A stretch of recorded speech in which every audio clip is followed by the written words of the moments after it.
Bem, amigos, bom dia a todos.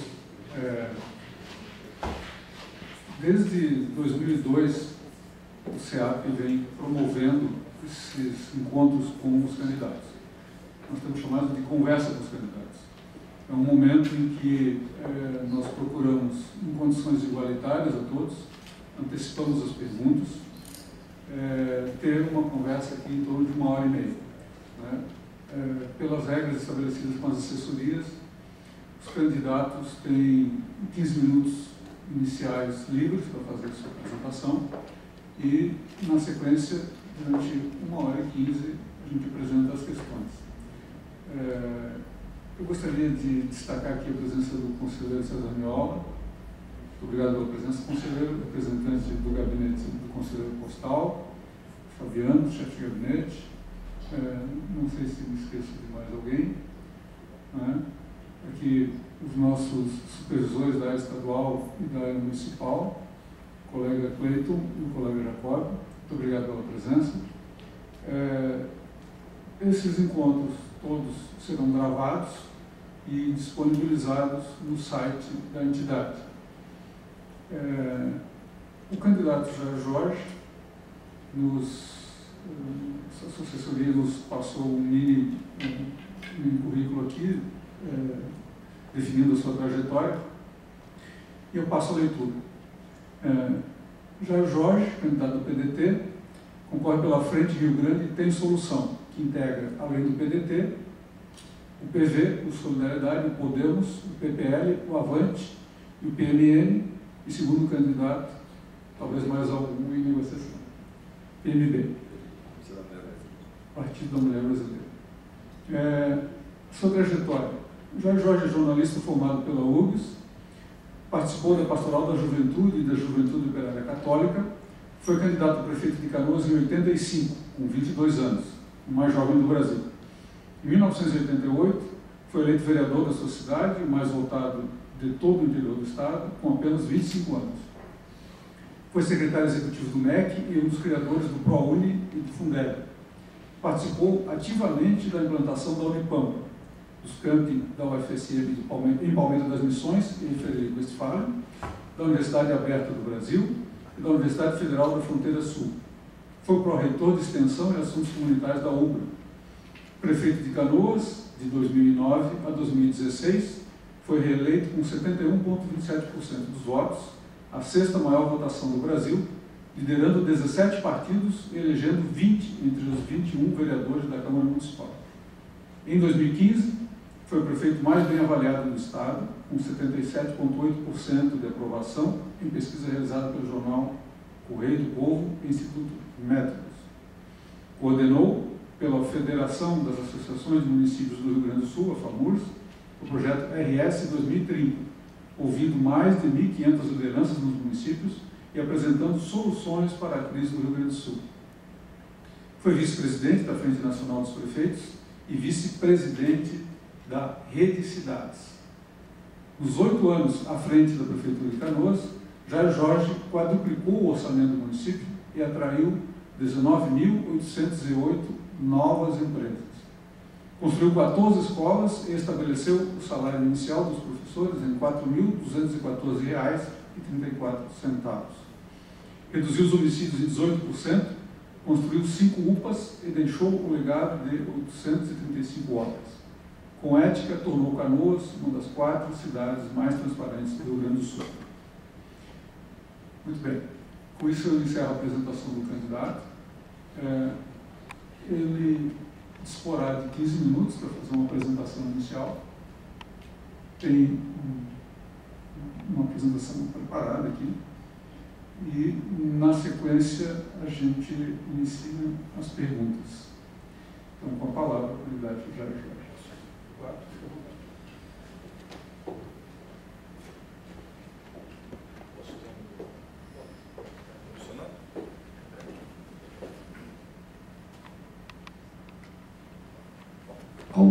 Bom dia a todos.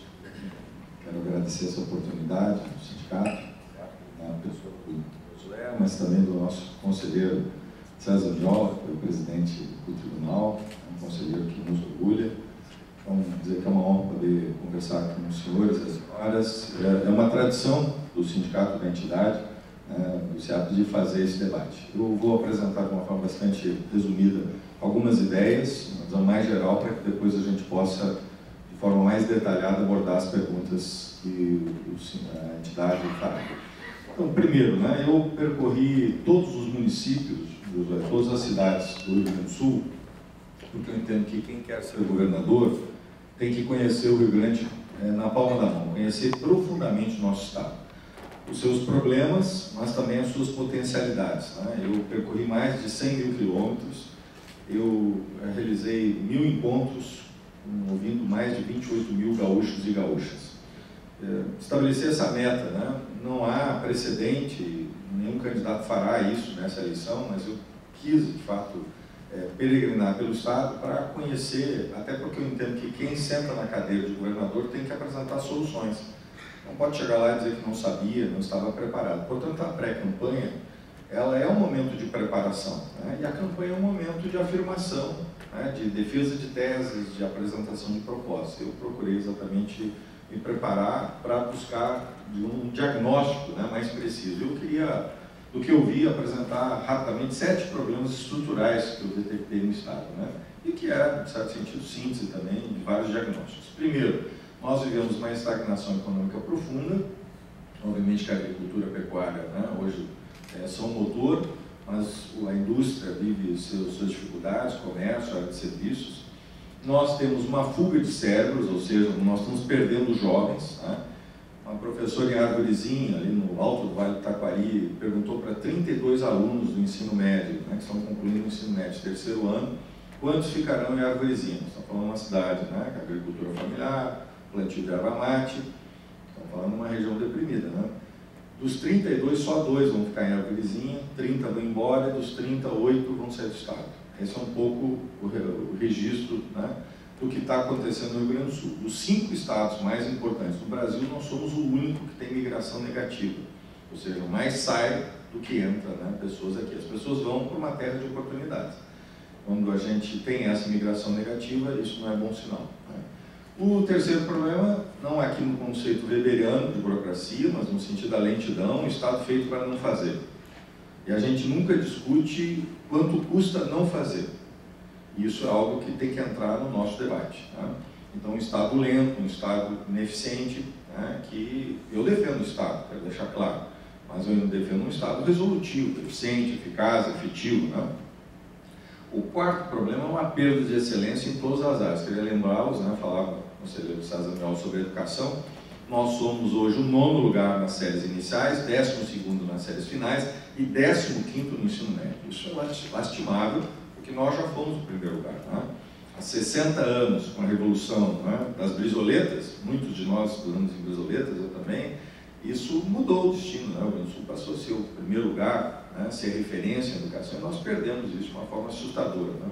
Então, nós temos aqui uma perda de excelência. Posso falar na educação, poderia falar na saúde, também falar na segurança. O quarto, déficit de infraestrutura. Estamos falando aqui de estradas, portos, aeroportos, hidrovias, a questão da logística, isso pesa, essa ausência, esse déficit de infraestrutura.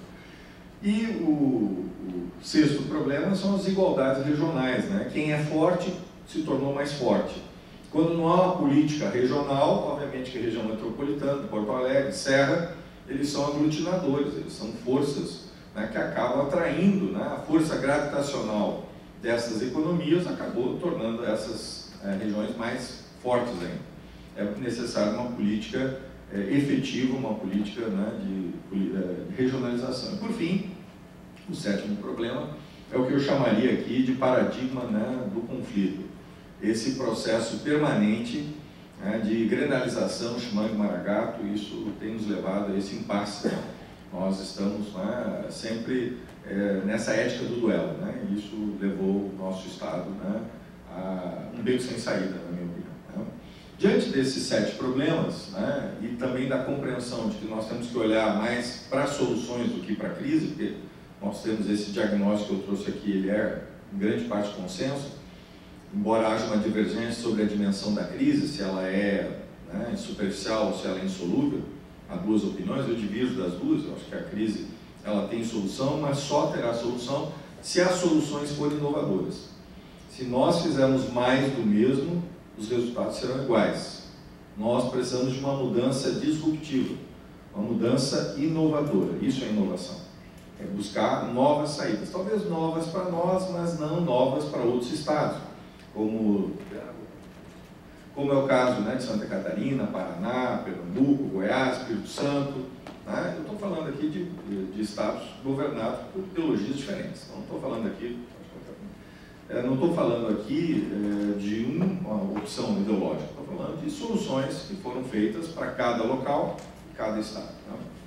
Queria rapidamente apresentar aqui 5 ideias, para que a gente possa, nos 10 minutos que eu tenho, 5 ideias para enfrentar esses 7 problemas. O primeiro e mais importante, e esse deve ser o nosso foco, fazer o Rio Grande do Sul crescer. Eu proponho, né, que a gente, olhando um pouco a situação, a gente tome uma decisão. Veja, se a gente olhar aqui esse comparativo entre o Rio Grande do Sul e outros 4 estados, a gente vai ver que de fato há um desequilíbrio entre receita e despesa. Eu busquei aqui esse período antes, né, porque agora estamos numa crise a partir de 2015, mas olhei um pouquinho atrás.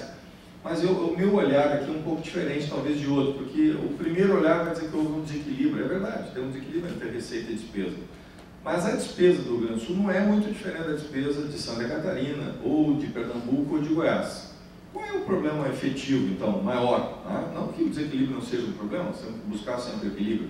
Mas o maior problema, na minha opinião, é o percentual de crescimento da nossa receita. Veja, nós tivemos lá em Santa Catarina 18% nesse período 2011-2014, Pernambuco 17% e Goiás 24,9%. Toda vez que eu lembro isso, algumas pessoas dizem, não, mas são estados menos consolidados, menores. É verdade.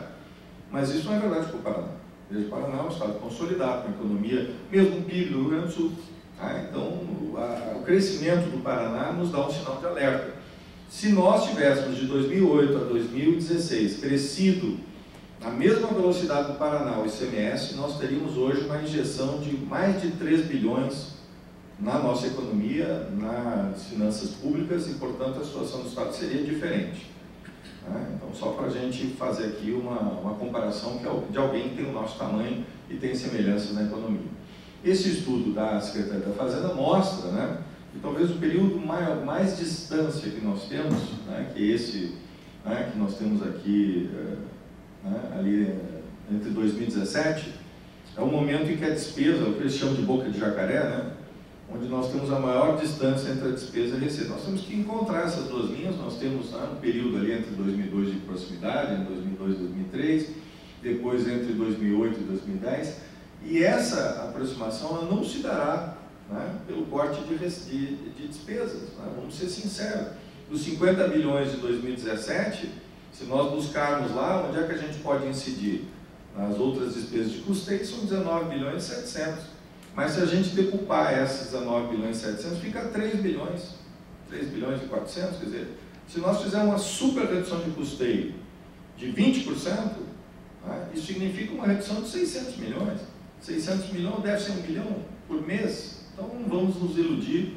Né? O problema central do Rio Grande do Sul é fazer o Estado crescer com celeridade, né? E aí nós temos as licenças ambientais, é um exemplo de algo que nós temos que enfrentar. Não pode ser 900 dias e Santa Catarina 90, não adianta cair para 500, isso é mudança, né, é mais do mesmo, né, é incremental. Nós temos que, aqui é uma mudança disruptiva, nós precisamos fazer.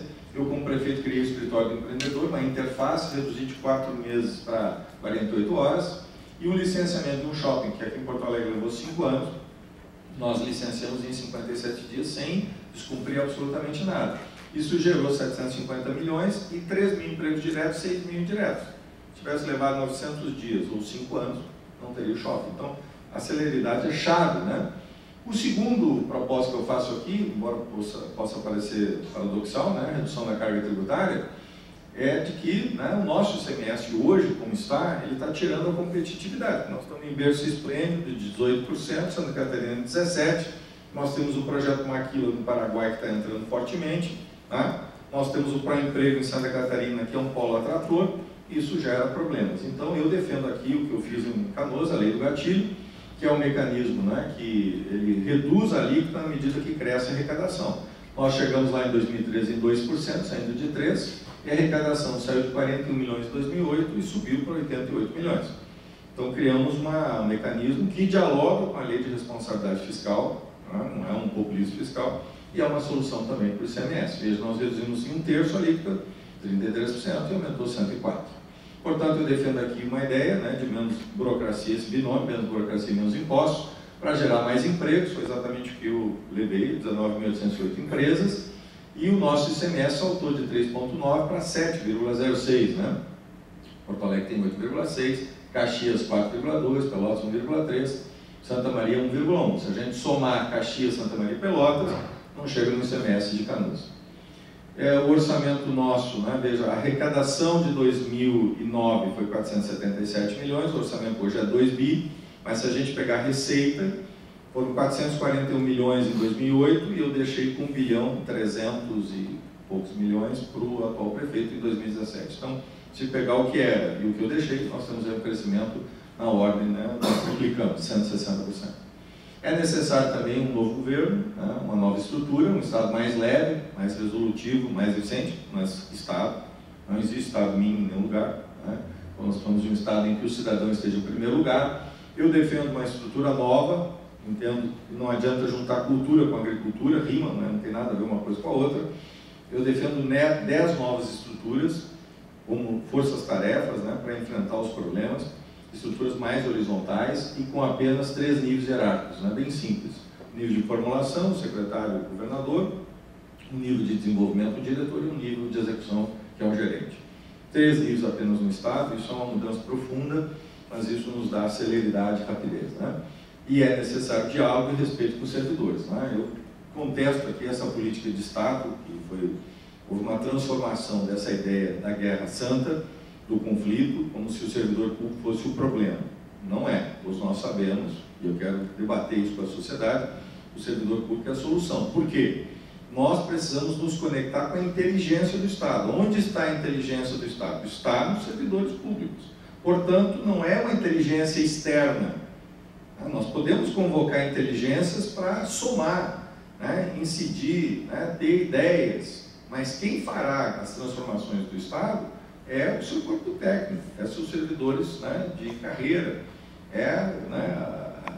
aqueles que efetivamente compõem a inteligência do Estado. E aí tem que ter diálogo. O primeiro ato que eu vou tomar, se, né, Deus permitir, for a vontade dos gaúchos, for eleito governador, será criar a mesa de diálogo. É o governador que tem que dialogar, não é o quarto escalão. Né? Ele tem que sentar com o CEAP sindicato e todos os sindicatos para fazer a discussão e a pactuação. Um Estado que tem que ter respeito dos seus servidores. Funcionar bem o que já existe, rapidamente, né? Educação, saúde e segurança, eu não vou entrar aqui para não, né, em razão do tempo.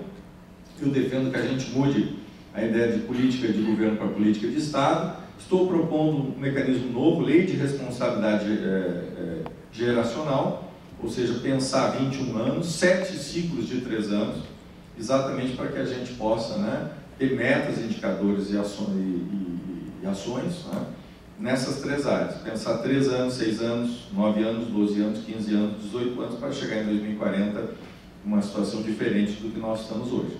Se tivéssemos feito isso em 97, não seríamos 15º lugar hoje na educação. E, ao mesmo tempo, estou propondo um fundo para a educação com a lucratividade das empresas públicas. O Banrisul deu 600 milhões em 2016, 1 bilhão em 2017, mas o Sicredi deu 2 bilhões e 300. Veja, o Banrisul pode sim aumentar a sua lucratividade. E este lucro do Banrisul das empresas públicas, nós vamos aplicar num fundo exclusivo para fazer a segunda revolução educacional que o Rio Grande do Sul precisa, né? É necessário também PPPs, mas parcerias público-privadas têm que ser feitas para fortalecer o Estado, não para destruí-lo, né? E eu defendo que energia, estradas, comunicações, a gente busque sim a parceria para que nós possamos enfrentar as deficiências, né? Eu estou propondo um fundo garantidor, eu busco uma saída aqui para a Lei Candir. A Lei Candir, ela é importante porque a gente não exporta impostos, nós estamos exportando soja, e quando exportamos a gente compra mais colheitadeiras, e a gente ganha. Mas veja, existe na lei a compensação. Eu não abro mão da compensação. Eu não abro mão do direito que é nosso. Eu vejo candidatos dizer que isso é vender terreno na lua. Me desculpe, se um governador, né, acha que vai dar errado, vai dar errado. Ele tem que liderar e não abrir mão, e é exatamente isso que eu estou propondo. Nós temos aí 50, né, estou encerrando já. E por fim, a participação, a ideia de retomar os COREDs, Conselhos Regionais de Desenvolvimento, né?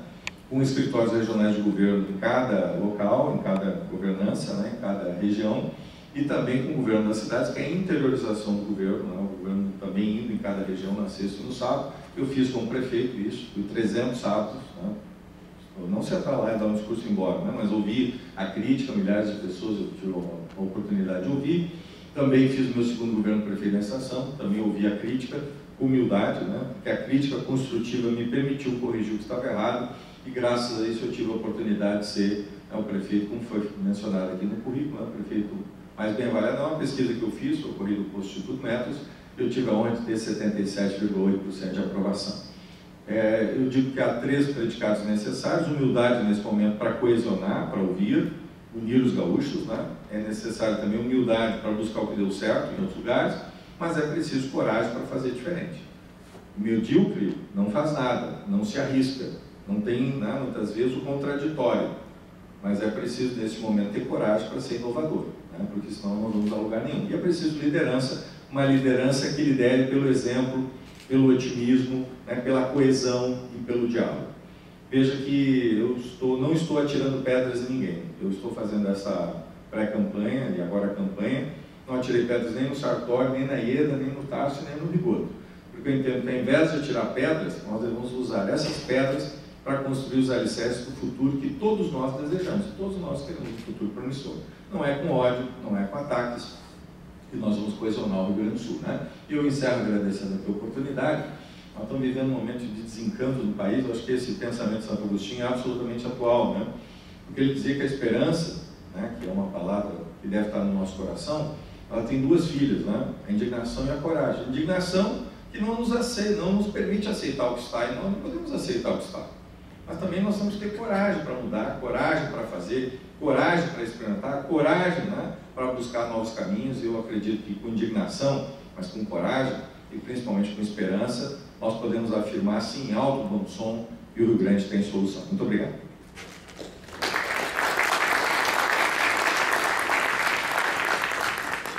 Muito obrigado, candidato Jorge. Feita esta apresentação inicial, nós vamos passar às perguntas. Para efeito de garantir a igualdade em relação aos demais candidatos, vamos seguir o roteiro, vamos ler o material, exatamente por essa razão. Eu gostaria ainda de destacar aqui a presença do Amaury Perusso, presidente da nossa Federação Nacional. A gente convive tanto no SEAP que esqueci de fazer o registro inicial, e o Ricardo Silva de Freitas, que é o presidente do Conselho Deliberativo da nossa entidade. A primeira questão que formulamos para os candidatos é sobre a escolha de conselheiros no Tribunal de Contas. Durante o exercício do próximo mandato, haverá vacância no cargo de conselheiro do Tribunal de Contas por aposentadoria compulsória, dentre as vagas reservadas à escolha da Assembleia Legislativa. O SEAP, apoiado pela nossa entidade de representação nacional, a FENAS-TC, participa da campanha Ministro e Conselheiro Cidadão. Entendemos que o processo de escolha deve ser democrático, transparente e republicano. Não pode ser tratado como um assunto interna corporis ao Parlamento ou de composição da base de sustentação do governo. Nas vagas de escolha do Legislativo, ou mesmo do governador, o processo tem que permitir que os cidadãos brasileiros que preencham os requisitos constitucionais de investidura, idade mínima, idoneidade moral, conduta ilibada e notórios conhecimentos para o exercício do cargo, possam inscrever-se e ter os mesmos direitos na apresentação de seu currículo, defesa de sua candidatura em sabatina ou oitiva perante a comissão parlamentar própria e exposição pública dos motivos que o levam a pleitear a cadeira de conselheiro do Tribunal de Contas do Estado. Defendemos a edição de um edital público comunicando à sociedade a abertura da vaga e abrindo prazo para que os interessados se apresentem com a devida documentação e currículo para serem avaliados em sabatina pública e finalmente escolhidos pelo Parlamento ou pelo governador nas respectivas vagas. Eleito governador, candidato Jair, qual a sua posição sobre o tema da escolha de conselheiros do Tribunal de Contas do Estado? Presidente, eu assumo aqui o compromisso público de liderar esse debate de uma metodologia democrática e transparente. Claro que isso envolve o Poder Legislativo, envolve o Poder Executivo. As vagas que serão abertas estão relacionadas ao Poder Executivo, né? Ao Poder Legislativo, perdão. Mas eu entendo que é este o caminho, nós liderarmos um debate para critérios, né? Para que esses critérios sejam transparentes e que esse processo de decisão ele possa ser acompanhado pela sociedade, né? O Tribunal de Contas ele é um órgão, né, central hoje na democracia, em razão, né, da evolução hoje, né, do processo de gestão pública. Ele tem uma missão constitucional, mas hoje ele é fundamental para a orientação, para que a gente possa buscar, na minha opinião, as mudanças necessárias. E ele tem essa nova dimensão que surge, não apenas corrigir os erros do passado, mas evitar que esses erros aconteçam no presente e que a gente busque no futuro políticas que não repitam o passado. Veja, novas missões que surgiram que não estão lá, talvez na origem do Tribunal de Contas. Então é preciso, de fato, aqui uma combinação, se me permite também aqui ter uma visão um pouco, né, que eu acho que é importante a gente fazer esse debate, porque às vezes eu vejo por parte de alguns segmentos a ideia de que a técnica ela é maior do que a política. Isso é um equívoco, né? Técnica e política estão juntos, né? Temos que ter sensibilidade política e capacidade técnica. Não existe técnica sem política e não tem política sem técnica. Portanto, quem ocupa essa cadeira tem que ter também a sensibilidade. Não apenas a sensibilidade da academia, né? Porque na academia ela é muito importante, são estudos, eu, né, tive a honra de integrar a universidade, quem fala aqui é alguém que, né, foi pró-reitor de uma universidade, mas a temperatura e a pressão da prática são muito diferentes. Em tese, né, o mundo poderia ser de um jeito, né, mas a vida real, né, exige posturas, exige soluções. Então, às vezes, é muito fácil também a posição de quem está distante, no mundo ideal, que vai lá e questionar um prefeito que tem uma sociedade que precisa de respostas, né? Então, veja, eu vou usar o meu caso concreto, né? Eu fui questionado aqui no Tribunal de Contas, por exemplo, por fazer uma licitação para o uniforme escolar. E aí foi feita uma auditagem. Essa auditagem, ela, né, diz que houve um superfaturamento de 3 milhões de reais. Só que é o seguinte, a manchete saiu exatamente nisso, né? Só que o valor de compra foi 2 milhões. E a minha é o seguinte, como é que pode ter um faturamento de 3 milhões se a compra foi 2, né? E aí nós fizemos um estudo detalhado, comparando, porque se comparou produtos totalmente diferentes e de licitações em tempos diferentes com o que nós fizemos. Graças a Deus eu fui a conselheira, né, uma pessoa extremamente competente, de carreira, né, fez justiça e eu fui inocentado. Eu pergunto para o senhor, saiu alguma nota hoje, depois do que aconteceu sobre isso? Então, é necessário que quem está ali tenha também a temperatura, saiba, tinha 30 mil alunos, pessoas pobres, 70% da minha cidade recebe até 3 salários. Uniforme, quem fala aqui é uma pessoa que vem de origem humilde, meus pais operários. Eu muitas vezes fui para a minha escola com uma roupa velha, com dificuldades, né? Todos sabem o que é o bullying. Então eu, quando assumi a prefeitura, o primeiro gesto foi usar a urna eletrônica para os alunos escolher o uniforme. Fiz licitação, compramos. Agora, não fazer, quanto custa? Eu estou fazendo essa reflexão porque eu acho que é isso que nós temos que discutir quando se escolhe um conselheiro. Ele tem que ter a realidade prática. Quanto custa não fazer uniforme lá? Quanto custa não fazer políticas públicas inclusivas para aqueles jovens que só serão jovens naquele período? Não adianta daqui a 10 anos dizer, não, você estava certo mesmo. Então é preciso que a gente tenha no conselho, em conselheiros, pessoas que não sejam refratárias à inovação. Por exemplo, eu fui apontado pelo Tribunal de Contas quando eu fiz a lei do gatilho, que eu tinha renúncia de receita. Só que eu provei que eu dupliquei a arrecadação. Então, nós não podemos ter aqui pessoas que não têm a experiência concreta e só a experiência acadêmica. Então, eu quero fazer aqui uma reflexão, né? A técnica e a política tem que estar junto. Agora, claro que temos que ter aqui um perfil com capacidade, né? com experiência, com honradez, com trajetória. Então, vamos discutir os critérios, uma metodologia democrática, transparente, para que nós tenhamos aqui os melhores quadros públicos, para que a gente possa tornar este órgão, o Tribunal de Contas do Estado, não só um órgão de controle, de acompanhamento, de fiscalização, de evitar esta chaga sistêmica que tem no Brasil, que se chama corrupção, mas também ter políticas indutoras para que nós possamos inovar. Aqui não pode ser o palco do conservadorismo, aqui tem que ser o palco da inovação. Aqui nós temos que pensar políticas, aqui é preciso ser a inteligência do Estado. Aqui tem um acervo de dados e informações que precisa se transformar na grande inteligência, uma usina de inteligência que o Tribunal de Contas pode, sim, já é, mas que pode, sim, cumprir uma missão fundamental para o nosso Estado, para o futuro do Rio Grande do Sul. E é obviamente que isso se combina com as escolhas daqueles que estarão comandando essa equipe técnica talentosa de carreira, que obviamente não pode estar em gerências políticas e que obviamente tem. Mas o meu compromisso, quero afirmar aqui, é de um processo democrático para discussão. O governador pode fazer isso, sim, liderar esse processo com o Poder Legislativo. O Tribunal de Contas é um órgão que tem relação, obviamente, está do ponto de vista da sua missão constitucional, desse papel de apoio ao Poder Legislativo.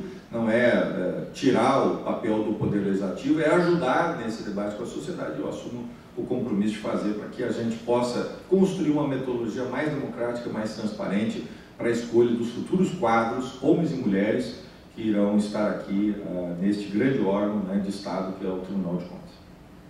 Muito obrigado pela resposta, candidato Jorge. A próxima pergunta é sobre o nosso processo de auditoria sobre a Receita Estadual. No relatório do parecer prévio das contas do governador de 2016, que é o último que está publicado na internet, a folha 19, a equipe de auditoria fez a seguinte anotação, aspas, a Secretaria da Fazenda, Subsecretaria da Receita Estadual, em nome da proteção do sigilo fiscal dos contribuintes, permanece sem fornecer a este órgão de controle externo os valores dos impostos apropriados pelas empresas via renúncia fiscal, entre parênteses, gastos tributários, muito embora, para estarem aptos a fruírem os benefícios, esses contribuintes tenham firmado contratos e termos de ajustes onde constam direitos e deveres de ambas as partes, Estado e contribuinte, fechar aspas.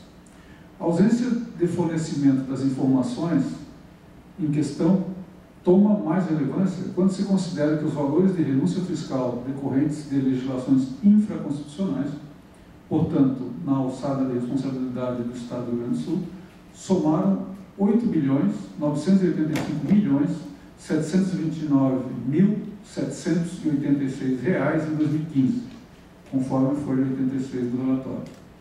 Na verdade, a população segue sem saber se existem ganhos, quais os ganhos de interesse público e o efetivo cumprimento das obrigações das empresas que recebem os benefícios fiscais. Eleito governador, candidato Jorge, qual será a sua conduta frente a esse tema? Veja, presidente Josué, são valores absolutamente significativos. Nós temos que ter a transparência necessária e possível. Em nome do sigilo, muitas vezes, não temos a transparência de um recurso que é público e, por ser público, ele tem que ter essa publicidade. É claro que a publicização ela tem um limite, e essa talvez seja a questão chave, para não gerar assimetrias. Obviamente que uma economia nós temos que buscar sempre a simetria, ou seja, todos têm as mesmas garantias. Obviamente, quando se tem uma assimetria, tem um vazamento de uma informação, quebra do sigilo, vamos usar assim, essa questão que é pertinente, isso gera uma assimetria e pode afetar a vida da empresa ou gerar uma quebra da concorrência. Então, é claro que nós temos que buscar o equilíbrio entre uma situação e outra. Mas a verdade é que nós estamos falando de recursos públicos, que nós abrimos mão. A sociedade, portanto, a sociedade tem um direito, sim, porque a empresa também, ao usar esse regime, ela tem que saber também existem restrições, porque ela está trabalhando, ela está usando recursos para o seu desenvolvimento. Eu sou favorável aos incentivos, mas usados com parcimônia, usados, né, para gerar desenvolvimento, emprego. Não é possível nós investirmos milhões e milhões, muitas vezes para gerar lá 5, 6, 10 empregos, né, o emprego mais caro do mundo, né? Então nós temos que ter capacidade de induzir, e isso faz parte hoje, digamos, dos mecanismos, né, tributários, né, atrativos, né, que os estados têm, que nós temos que usar, mas usar com equilíbrio, ao mesmo tempo repactuá-los, né, onde for possível, sem quebra de contrato, mas também de repactuação, porque nós estamos vivendo uma crise exige também a ajuda de todos, né? Então nós temos que buscar esse ponto de equilíbrio, né, que não é simples, mas eu penso que nós não podemos ficar só reféns dessa ideia, né, do sigilo, e isso simplesmente acaba transformando esses investimentos, né, públicos da sociedade numa caixa preta, né, que não são abertas nem quando tem um acidente, né? Essa é a verdade, num acidente de avião, tu abre lá a caixa para ver os dados. Aqui nem isso acontece, né? Quando uma empresa fecha, alguma coisa, nem isso se revela, né? Então nós precisamos, né, buscar esse equilíbrio, né, e precisam, né, também ousadia, né, nisso, para que também, né, velhos interesses, né, sejam muitas vezes deixados de lado em razão de novas oportunidades que nós temos, né? Nós temos a necessidade da economia do Rio Grande do Sul solidificar, sem dúvida. Nós temos a agricultura, a pecuária, a indústria. Respeito muito a indústria gaúcha, ela tem uma história muito bonita. E nós temos que incentivar a nossa indústria, porque também é importante para aqueles que são contrários ao incentivo. Existe isso hoje, e se nós também não tivermos um cuidado, nós podemos perder o que nós temos, né? Eu falei aqui do Pró-Emprego de Santa Catarina, falei do projeto Maquila, né, que é do Paraguai. O Paraguai hoje custa um terço a energia. A energia que nós pagamos aqui, o empresário lá no Paraguai paga um terço. O IVA é 1%. E a legislação trabalhista, o Estado, né, os mecanismos de proteção social são menores, então é mais simples. Então hoje eles estão atraindo empresas, né? Eu conheço 2 empresas lá que foram, né, saíram aqui do Estado, que eu vi, fora os que a gente ainda não percebe, porque isso está acontecendo de forma molecular, né? Então nós temos que ter capacidade de indução. Saiu aqui uma grande empresa de sapato, tem 25 mil operários em Sobral, mas nós cruzamos os braços, o Estado olhou, né, achando que isso não era problema. Não é problema. Então nós temos que ter esse ponto de equilíbrio. O incentivo ele é importante, desde que ele traga resultado, ele traga crescimento, porque isso vai permitir aumentar o ICMS. Então tu cede um pouco agora, para que a gente possa ter resultado. 100% de nada é nada, 50% de algo é algo. Então nós temos que ter capacidade de buscar esse ponto de equilíbrio, e eu acredito, né, mas não dá, em nome do sigilo, então, simplesmente transformar isso em algo inviolável, né, um manto, né, que torne invisível algo que é nosso, que é da sociedade. Então, a grande tarefa, na minha opinião, isso exige um convencimento também da autoridade, né, quem comanda a área tributária, né, e da área jurídica do Estado. Essas 2 áreas têm que ter convergência para que a gente possa oferecer a maior transparência possível dentro do que a nossa Constituição estabelece, mas absolutamente necessária nesse tempo que nós estamos vivendo. Então essa é a minha posição com relação ao tema, né, dos benefícios e a sua transparência. Muito obrigado, candidato. A próxima pergunta é sobre o regime de recuperação fiscal e a dívida pública. No relatório das contas do governador de 2016, apontava-se que cerca de 84,53% da nossa dívida correspondia, do valor da dívida correspondia à parcela renegociada com o governo federal. Recentemente, a Secretaria da Fazenda editou o relatório anual da dívida pública estadual de 2017, fechando dados até dezembro do ano passado, e neles comprova que a situação não sofreu grandes alterações. No final de 2017, a nossa dívida renegociada com a União, lá em 98, somava 58.572.792.000 reais e correspondia a 86,6% do total geral da dívida. No período recente, uma série de legislações foi editada, objetivando possibilitar alguma renegociação daquele contrato, em especial as leis complementares federais 148 de 2014, 156 de 2016 e 159 de 2017. Houve, em resumo, a possibilidade de alterar o prazo do contrato, ampliado em 20 anos, os indexadores, trocando o IGPDI pelo IPCA, e os juros, reduzidos de 6% para 4% ao ano. O breve resumo histórico que fazemos a seguir é importante para formular a pergunta final, uma vez que se pretende conhecer a posição do candidato sobre o tema da dívida pública do INS. Entre 94, ano da edição do Plano Real, e 98, ano do primeiro acordo de renegociação das dívidas dos Estados com a União, a dívida gaúcha cresceu 32,65 bilhões. Em 4 anos cresceu 32,65 bilhões, em valores atualizados para dezembro de 2017, sem que se recebesse qualquer aporte de recurso novo. Cresceu por mecanismos estritamente financeiros, decorrentes das elevadas taxas de juros praticadas pela União, com a justificativa do controle da inflação medida, de sustentação do Plano Real. Nesse período, os juros reais estavam em 22% ao ano. Aproveitando-se da condição financeira difícil criada por essa situação, a União impôs ao Rio Grande do Sul um contrato em 1998, cuja análise dos nossos colegas auditores aqui do Tribunal, efetuado em um trabalho realizado em 1999, um ano depois, concluiu que, aspas, o contrato de refinanciamento retira do Estado a autonomia financeira e administrativa prevista na Constituição Federal, fecha aspas. Isso ocorre por conta dos programas de reestruturação e ajuste fiscal e por conta da restrição financeira decorrente do acordo draconiano firmado com os Estados. Aquele acordo previa um conjunto de 6 condicionantes, ou seja, exigências a serem cumpridas pelo Rio Grande do Sul, retirando parcela significativa da autonomia do Estado.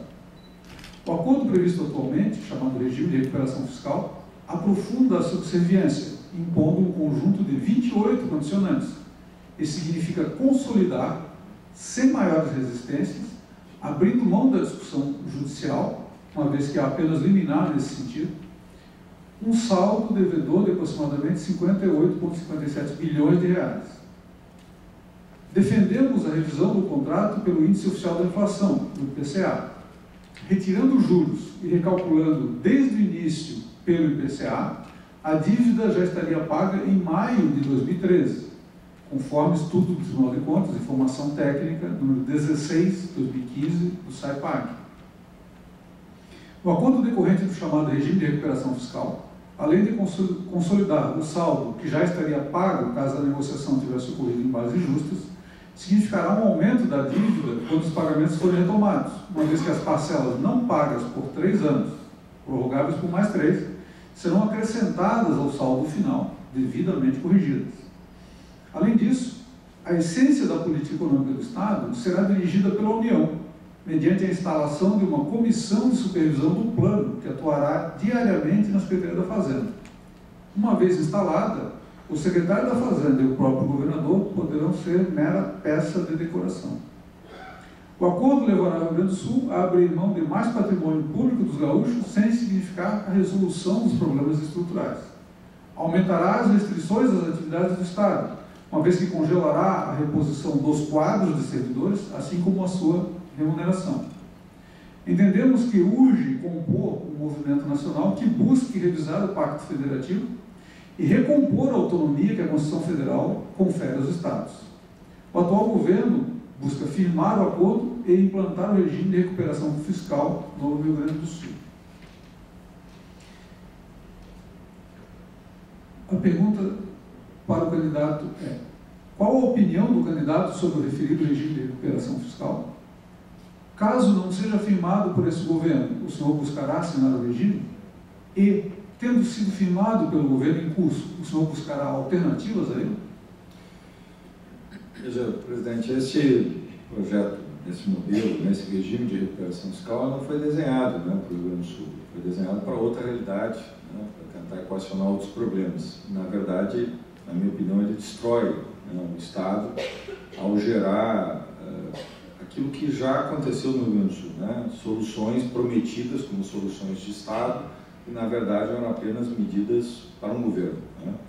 É claro que nós temos que renegociar a dívida, É claro que um governo eleito, ungido pelo voto popular, tem autoridade, tem a legitimidade para fazer esse debate.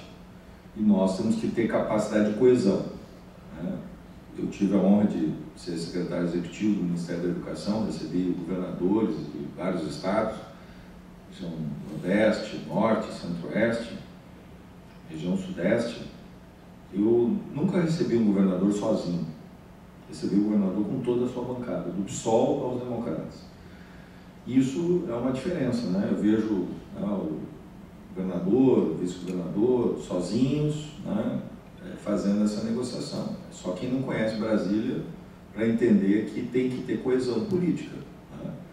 Não alguém, um cavaleiro solitário que vai resolver os problemas. Nós temos que ter unidade. Essa renegociação, nós tínhamos que, efetivamente, quem estava à frente do Estado tinha que ter, né, o primeiro compromisso era chamar todas as forças da sociedade para discutir. Né? E não tecer uma proposta que, na verdade, busca uma solução, entre aspas, oxigênio para os próximos 3 e no máximo 6 anos, para depois, de forma abrupta, cortar o ar, né, e o Estado vai morrer por inanição, por falta de oxigênio, e vai matar a economia do Rio Grande do Sul. Tem vários problemas essa proposta. Né? Eu não aceito, por exemplo, que o governador, né, o próximo governador, quem for eleito agora em outubro, se transforme numa marionete, porque nós vamos ter um triunvirato que vai governar o Rio Grande do Sul. Se um triunvirato vai governar o Rio Grande do Sul, que papel vai ter o governador? Só quem não conhece os técnicos do Tesouro e da Fazenda, a sua excelência, a sua firmeza, eu conheço porque fiz várias negociações, o Fundeb, por exemplo, eu tive a oportunidade de negociar o Fundeb, conheço bem os técnicos do Tesouro e da Fazenda. Então, uma coisa nós temos um processo, né, posterior, né, de avaliação, de discussão. Outra coisa é ter prévio. Quem vai governar o Rio Grande do Sul é o triunvirato. São 2 técnicos do Tesouro, um técnico da Fazenda. É quem vai governar, não do nosso Tesouro, da União. Então, para quem não governa, né, ou tem primeiro-ministro, talvez seja confortável. Isso que vai jogar a culpa e olhar de camarote, né, cruzar os braços e dizer que o problema não é seu, como hoje, infelizmente, a gente vê no Rio Grande do Sul. Virou moda isso, né? Os problemas acontecem aqui, a crise do polo naval. Tá? Mas a crise não é igual para todos os estados. Por quê? Porque lá os governadores se mobilizaram, assistiram. Né? Claro que houve redução, houve. Mas não o que aconteceu no Rio Grande do Sul. Então, nós precisamos, né, ter liderança. E isso exige, inclusive, sentar com quem for eleito presidente, com o apoio popular, unindo o Rio Grande do Sul e estabelecendo outras bases de renegociação. Não é possível aceitar isso. Né? Mas não é só isso. Nós temos, né, essa veto, a impossibilidade, né, de contratação de novos servidores. Nós vamos só repor a aposentadoria. Eu pergunto, nós estamos hoje, né, com um dos menores, né, um percentual, nós tivemos uma redução de 47% efetivo da Brigada Militar entre o período do Colares até agora. No Colares nós chegamos a ter 30 mil brigadianos, próximos de 30 mil, 29.900 brigadianos. Chegamos no final de 2017, agora ampliou porque entraram, né, um novo efetivo, temporário, um novo efetivo, mas chegamos a 15.800 brigadianos, é o menor, chegamos em final de 2017, é o menor efetivo da Brigada Militar desde 1976, quando nós tínhamos 15.300 brigadianos. E se nós compararmos com 91, significa que a população do Rio Grande do Sul aumentou 25% nesse período e a efetivo reduziu 47%. O atual governo perdeu 6 mil brigadianos, quase 6 mil brigadianos, homens e mulheres que saíram, se aposentaram, saíram. Não chega bem a 6, mas chegou próximo de 6. Então, é algo que nós vamos continuar com essa política, nós vamos dizer não vamos repor. A sociedade clama por segurança. É claro que isso não pode ser, não adianta botar 4 mil agora, tem que ter de forma progressiva, até porque tu não treina 4 mil num período, ou o treinamento não será adequado. Então tem que fazer de forma progressiva a recuperação. Agora nós vamos dizer não, que durante os próximos 6 meses quem vai mandar no Rio Grande do Sul são as facções. Essa é uma escolha que a sociedade tem que fazer. Isso tem a ver com a renegociação, porque dizer amém ao que está significa dizer exatamente o que eu estou dizendo de forma clara. que muitas vezes não é dito. Nós vamos manter o ICMS assim até 2023? É isso que está dito lá, é isso que está pactuado, é isso que está escrito. Por exemplo, eu sou contrário, nós temos que ter, não uma política, né, que nós sabemos, fiscalista, que vai levar o nosso Estado cada vez mais a se aprofundar essa ideia. Né? É claro que eu entendo que nós temos que ter austeridade. Aliás, não precisa citar Margaret Thatcher, né? Vamos lembrar a Borges de Medeiros. Né? Nenhuma despesa sem receita. Isso é austeridade. Mas não essa visão do ajuste fiscal, né, que simplesmente joga a culpa em quem não tem culpa. Pune sempre os que não têm, para aqueles que têm ter cada vez mais. Isso nos interessa? Claro que não. Não é esse modelo de sociedade que os gaúchos querem. É isso que eu ouvi no Rio Grande do Sul. Não é esse modelo que as pessoas desejam. Então, nós temos que ter liderança nesse momento, mobilizar o Estado, galvanizar o Estado e renegociar, sim, em outros termos. Mas teremos que renegociar. Não vamos nos iludir também, porque tem uma precariedade, uma liminar, e nós temos que procurar, e se eu for eleito, for a vontade dos gaúchos, né, for a vontade de Deus, eu for eleito, eu vou procurar o ministro Marco Aurélio, vou procurar o STF para buscar essa tranquilidade para a construção dessa solução, para que nós não tenhamos aqui esta espada sobre a nossa cabeça, para que a gente possa ter o tempo necessário, o tempo político, para construir essa renegociação que tem que se dar em outras bases, mas que tem que acontecer. Veja, vamos discutir um pouco, né? É necessário uma renegociação até para a gente não dar fato consumado, né? De que essa dívida é assim mesmo, né? Que os indicadores, eu acho que foi importante a mudança de indicador, a mudança da taxa, isso deu sustentabilidade, né? A médio e longo prazo. Mas eu aqui agora, como é que nós vamos fazer? Né? Essa dívida, o Tesouro publicou agora recentemente um balanço, publicou agora há poucos dias, né? A dívida chegou agora em junho a 70 bilhões, né? Pelo menos os dados que o Tesouro está dizendo, né? A dívida total, entre dívida, né, externa, né? Então, mas nós crescemos de dezembro para cá 3 bilhões, né? Era 67 bilhões e nós saltamos a dívida total, né? Porque a dívida externa nós estamos pagando, né? Mas a questão da dívida com a União, grande parte disso, desses 3 bilhões, se deve a isso, né? Obviamente, nós pagamos aí nesse período, no primeiro semestre, 363 milhões dessa dívida. A dívida global, né? A dívida que o Estado tem envolvendo aqui a dívida externa. Então, nós temos que construir, sim, uma solução. Isso vai exigir coesão política, vai exigir talento, né? Eu tenho certeza que aqui o Tribunal tem quadros, né? Tem dado uma grande contribuição nesse debate. Eu tenho recentemente conversei com o Hermes Zanetti, que é um dos grandes nomes do Rio Grande do Sul. Ele foi o constituinte que colocou lá a questão da auditoria. Nós temos que ter capacidade também de auditar essa dívida, né? Buscar, de fato, né? Até porque estudos aqui feitos, nós temos, né, a defesa de que essa dívida foi paga, né? Então, nós temos que trabalhar nos termos, né? Nós temos que discutir, vamos buscar a questão da Lei Candir, não vamos abrir mão da Lei Candir, simplesmente dizer que não é, isso é algo improvável, não é possível.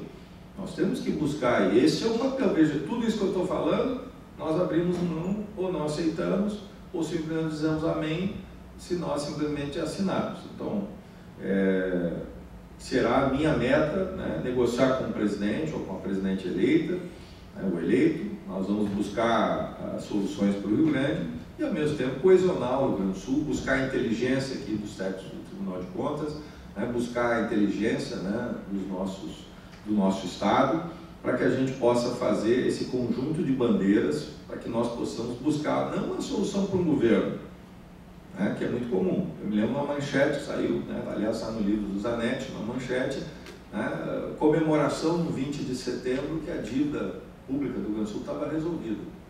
Engraçado, né? Parece que aquela manchete não se tornou, era uma ficção, né? Então é isso que nós temos que debater. Nós temos que ter uma política de Estado que transcende de um governo, mas que tem que pensar também em curto prazo, né? Para que a gente possa efetivamente criar um caminho, né, de saída, de solução. Então vamos renegociar, mas renegociar nos termos. O que eu estou propondo aqui não é fácil. Não, a minha veemência, ela não sinaliza que eu entendo que é uma solução fácil, eu quero deixar claro. todas as soluções que eu falei até agora são extremamente difíceis, não tem nada fácil. Nada do que eu falei é simples, tudo é complexo. E nada é feito da noite para o dia. É para isso que tem 4 anos. Mas tudo que eu falei aqui é possível, desde que nós tenhamos coesão, nós tenhamos a capacidade de nos conectar com a inteligência, né, e de levar e de argumentar. Né. Eu também tive essa oportunidade de conviver durante 4 anos, né, nos bastidores, de viver com os técnicos, né, os servidores de carreiras de Estado na União, e eu sempre percebi que quando se tem inteligência do outro lado da mesa, os técnicos que estão lá, eles respeitam. Agora é preciso inteligência, é preciso coesão política, é preciso alternativas, porque aí sim nós vamos construir. Não basta só política também, não adianta chegar lá ter só uma representação. Né? Nós temos que ter também inteligência e saídas. Nós temos que oferecer as saídas. Né? Eu estou buscando uma saída para a Lei Candir. Por quê? Porque o estoque da Lei Candir em São Paulo e Minas é muito maior do que o nosso. O que eu estou propondo ao indicar um fundo garantidor é uma saída porque Minas e São Paulo não têm o déficit de infraestrutura que nós temos. Nós temos 11 mil quilômetros de estradas asfaltadas, dos mais de 150 mil quilômetros de estradas que nós temos no Rio Grande do Sul, e só 500 quilômetros aproximadamente são duplicados. É um déficit brutal, né? Isso não acontece em São Paulo, acontece em Minas. Portanto, nós temos um nicho que nós podemos nos colocar oferecendo, né, à União uma alternativa, né, que, na minha opinião, pode ser essa questão da Lei Candir, do resíduo, do que não foi repassado, ser aplicado efetivamente num fundo garantidor para a gente poder fazer as PPPs. Veja, o programa, né, de logística, né, e transportes, o plano estadual que foi lançado recentemente, fala em 36 bilhões. Né? Veja, quando a gente fala em 50 bilhões atualizados aí entre 96 e 2016, seria o resíduo, né? Nos passaram 15 bilhões, nós temos um resíduo de 50 bilhões, que é a tabela que eu mostrei, nós, né, podemos ir muito além, inclusive, do que está no plano. Então, acredito que é este o caminho que o Estado tem que buscar e, né, se efetivamente tiver a honra de ser governador de todos os gaúchos, nós vamos liderar todas as forças, inclusive de oposição, para juntos buscarmos o Estado, porque o Estado, o interesse do Rio Grande do Sul tem que estar à frente dos nossos interesses particulares. O Estado do Rio Grande do Sul tem que estar em primeiro lugar, a nossa preferência, para que a gente possa voltar a ser primeiro lugar na excelência. Muito obrigado, candidato. O próximo tema é a saúde pública. Ao examinar as ações e serviços públicos de saúde, o relatório do parecer prévio das contas do governador de 2016 traz a seguinte assertiva, nas folhas 266 e 267. Tendo em vista que o texto da Lei Complementar 141 de 2012, ora em vigor, veda o aproveitamento de despesas descritas como controversas e que vieram a compor o percentual apurado de gastos em aspas de 12,20% da receita líquida de impostos e transferências, constata-se que tais gastos carecem de amparo de medida legal, cabível e concreta, que viabilize, se assim for o entendimento da Corte de Contas, o seu reconhecimento no cômputo das despesas em ações e serviços públicos de saúde, para fins de cumprimento do mandamento constitucional. Porém, caso as despesas controversas não sejam aceitas no cômputo das aplicações em ações e serviços públicos em saúde, o Estado não atingiria o percentual mínimo de 12% sobre a receita líquida de impostos e transferências. Considerando que o mínimo aplicado em 2016 deveria ser de 3,5 bilhões, com a exclusão das despesas controversas, o Estado deixou de aplicar 885,4 milhões no exercício em análise. Desde o advento da Lei Complementar 141 de 2012, o Estado atinge um percentual próximo aos 9% do que é devido, caso desconsidere as despesas controversas, abaixo, portanto, dos 12% legalmente exigidos. Eleito governador, qual será a sua política para reverter esse quadro? E mais, quais seus compromissos em relação ao tema da saúde? Nós temos que ter uma pactuação mínima sobre esse tema, né? Porque senão nós vamos continuar com esse debate que nos leva a lugar nenhum. Nós temos que efetivamente fazer um debate. O cobertor é curto, nós temos dificuldades de receita, mas nós temos que ter prioridades. Obviamente que ao sinalizar a questão dos 12%, está se dando prioridade. Mas o cuidado é que às vezes, né, se a gente somar tudo, vai dar 120% da receita corrente líquida, né? Então eu gostaria que, claro, tudo fosse mais fácil, mas não é. Então nós temos que ter uma pactuação, obviamente buscar uma coesão na sociedade sobre isso, um consenso sobre isso, que é efetivamente, né, pactuar essa questão dos recursos. E meu compromisso, óbvio, é aplicar, porque nós precisamos hoje, nós estamos vivendo uma crise. Eu queria, né, colocar aqui, pelo fato de ter visitei muitos hospitais, eu queria alertar que cairá no colo do próximo governador, que será eleito agora em outubro, a maior crise da saúde, porque houve uma política de asfixia dos HPPs, dos hospitais de pequeno porte. Temos aí 82 cidades no Rio Grande do Sul que têm hospitais de pequeno porte, foram asfixiados. Esses hospitais, muitos fecharam, outros estão fechando, outros estão em crise. Essa crise se alastra para as instituições filantrópicas, porque um dos primeiros atos do atual governo foi cancelar o incentivo aos hospitais, que foi muito importante para a qualificação da rede, para a qualificação, né, da nossa estrutura hospitalar, que foi construída pela sociedade. Veja, diferente de outros estados brasileiros, que a estrutura pública foi construída pelo Estado, aqui a sociedade cumpriu uma lacuna que o Estado não havia preenchido. Então nós temos uma estrutura filantrópica de altíssima qualidade, mas que vive a sua crise porque o Estado, né, simplesmente, de uma hora para outra, né, lá no início do governo, cancelou o incentivo e não o substituiu e não fez a transição devida. Isso caiu nas ombros dos prefeitos, né, e das prefeitas, que hoje vivem, né, não é à toa que tem 500 milhões aí, hoje, né. Eu me lembro que no final do governo anterior, eu acho que tinha 200 milhões e os prefeitos estavam desesperados, né, e muita crítica na época, né, hoje tem 500 milhões. Né, então é muito mais do que tinha, né, no período anterior. Né. Então nós temos que efetivamente construir uma saída. É claro que não é só botar mais dinheiro, eu quero aqui também fazer uma reflexão com os senhores e as senhoras, porque nós temos que ter qualidade no gasto, não é só colocar mais, porque muitas vezes nós colocamos recursos, mas não teve a contrapartida devida em qualidade e resolutividade, né? Em aumento de produtividade e qualidade do serviço, a sua efetiva resolutividade.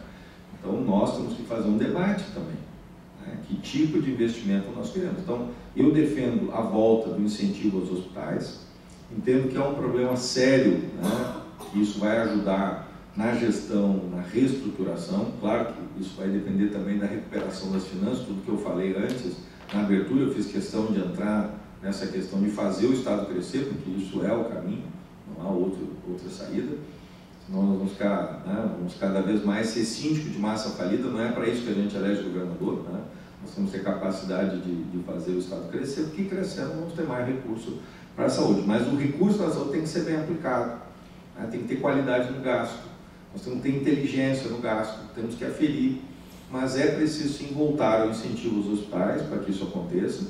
É preciso ter uma regionalização. Não há uma regionalização real, quero deixar claro isso, não é que o Estado não está dividido, a saúde não dividiu em região, dividiu, mas não há uma regionalização, né, como deve ocorrer na política, como já ocorreu, por exemplo, no Ceará, que é um modelo bastante interessante de consórcios entre o Estado e os municípios, que gera uma governança regional. Nós temos que ter sim a média e a alta complexidade, tem que ter a regionalização. Hoje, muitas vezes, tem que sair lá de Tenente Portela e ir até Ijuí para fazer um tratamento de câncer. Imagina um paciente tem que fazer isso com certa regularidade, né? Então, é algo, né, que nós temos que pensar regionalmente a média e a alta complexidade. Por que eu falo da média? Porque a ausência hoje de serviços, né, da média complexidade, muitas vezes acabam levando esse paciente, né, à alta complexidade. Então eu defendo a ideia de policlínicas regionais, não construção, usar as estruturas já existentes, porque muitos governantes têm essa coisa de construir para tentar se perenizar. Isso é absolutamente velho, né, ultrapassado. Nós temos que usar estruturas já existentes, mas ter serviços novos. E eu defendo a ideia de policlínicas regionais, Nós estamos aí, eu falei ali de retomar a ideia dos COREDs, da regionalização, ter uma unicidade territorial no Estado, para que todas as políticas públicas, inclusive a saúde, elas possam ser regionalmente avaliadas. Mas é preciso ter a média complexidade e a alta complexidade regional. Então, né, a minha resposta é um compromisso, sim, mas também exige, de um lado, uma pactuação, que eu acho que nós temos que acabar com essa, ou buscar, né, acho que dentro do que a democracia nos permite, sempre haverá crítica, mas uma coesão do que é ou o que não é, um debate mais franco, sincero, e não, né, elementos depois de contabilidade criativa para justificar o injustificável. Não acho que essa é a questão. Temos que enfrentar o tema, né, com sinceridade, com transparência, né, e não botar isso para debaixo do tapete ou simplesmente não enfrentar o tema. Vamos discutir o que é saúde mesmo, o que entra, o que compõe, né, e efetivamente a partir disso, né, cumprir, obviamente, que esse é o compromisso de quem governa. Fácil não, né? Acho que nós tivemos no governo anterior um alcance importante, isso teve uma mudança na época do governador Tarso Genro, do secretário Ciro Simone, nós tivemos uma mudança bastante significativa, né? Então, importante, né, uma qualificação aí do serviço. Então, essa é a minha resposta. Obrigado, candidato. Nós vamos tratar um pouco mais do tema da repartição tributária, do federalismo fiscal, que o candidato já adiantou um pouco em relação ao Licandi na sua fala da resposta anterior. Ao examinar o desempenho da arrecadação do Rio Grande do Sul, o relatório do parecer prévio das contas do governador de 2016 apresenta a seguinte análise, aspas, se na comparação entre 2015 e 2014 a arrecadação do ICMS a qualquer título registrou redução da ordem de 1,86%, a receita corrente líquida representou queda de 1,54% e a receita total diminuiu 7,72%. No biênio 2016-2015, o biênio seguinte, a relação é positiva, em 1,66% para a receita corrente líquida, 4,35%, desculpe, 1,66% para a receita do ICMS, 4,35% para a receita corrente líquida e 4,11% para a receita total. De outro viés, enquanto principal fonte própria e reveladora do grau de desenvolvimento e consumo da economia regional, o ICMS registra aumento de quase 8% nos últimos 5 exercícios. Já as receitas das transferências correntes, as quais devem ser realizadas pelo governo federal, obedecendo às previsões legais, caíram mais de 3% no mesmo período. Veja, enquanto o ICMS cresce 8% nos últimos 5 exercícios, as transferências do governo federal ao governo estadual caem 3%. No período 2012 a 2016, as maiores reduções estiveram localizadas nos repasses de verbas vinculadas à saúde, transferências do SUS, gestão plena da saúde e demais, Lei Candir e transferências do FNDE. Por sua vez, o incremento nos valores do auxílio financeiro de exportações, embora realizado de fato, ocorreu devido aos procedimentos adotados pelo governo federal para colocar em dia os pagamentos previstos nos orçamentos anuais. Os valores anuais dessa transferência permanecem constantes nominalmente. Ainda, tratando-se da repartição tributária vigente no período 1995 a 2016, portanto, um período maior, os dados demonstram que a arrecadação de impostos federais compartilhados com os estados, IPI, Imposto de Renda e CID, aumentou em 13,55% a sua participação em relação ao PIB. Em contraponto, os ingressos provenientes das contribuições sociais, COFINS, PIS/PASEP, CPMF, IOF e contribuição social sobre o lucro líquido, os quais são exclusivos da União, tiveram um incremento de 39,56% em relação ao PIB no mesmo período. Veja, os impostos compartilhados cresceram 13,55%, enquanto os não compartilhados, 39,56%. Tal situação evidencia a significativa perda de recursos das economias subnacionais enfrentadas nos últimos anos, bem como da transparência à situação atual, caracterizada pela elevada concentração de recursos disponíveis nas mãos do governo federal. Quanto às perdas ocasionadas pelas desonerações decorrentes da Lei Candir, cujo efeito é o mais sentido na economia do Rio Grande do Sul por sua característica de Estado exportador, as duas formas apontadas neste relatório para quantificar os recursos subtraídos indicam valores significativos. Numa delas, as perdas estariam em 1,18 bilhão, noutra, uma metodologia definida no âmbito do COTEP e CONFAS, essas perdas estariam na ordem de 4,4 bilhões de reais. Fechar aspas. Eis a questão. Os dados apresentados pelos auditores públicos externos do TCE, no relatório das contas do governador, corroboram a assertiva de que tem ocorrido uma concentração do bolo tributário na União. Frente às atuais dificuldades financeiras do Estado, eleito governador, o senhor tem pensado alguma estratégia de atuação sobre o tema da repartição tributária ou do federalismo fiscal? Presidente Josué, quando estava como prefeito de Canoas, eu tive a honra de ser vice-presidente da Frente Nacional de Prefeitos e eu ocupei, entre 2015 e 2016, a função de vice-presidente do Pacto Federativo, né, na busca desta reforma nas relações entre os entes federais. Então, em razão dessa missão que os meus pares, né, me atribuíram, eu pude mergulhar um pouco mais nesse tema. Nós buscamos, né, mobilizar as forças, né, para construir uma pactuação a médio prazo, né, porque não acredito numa solução abrupta.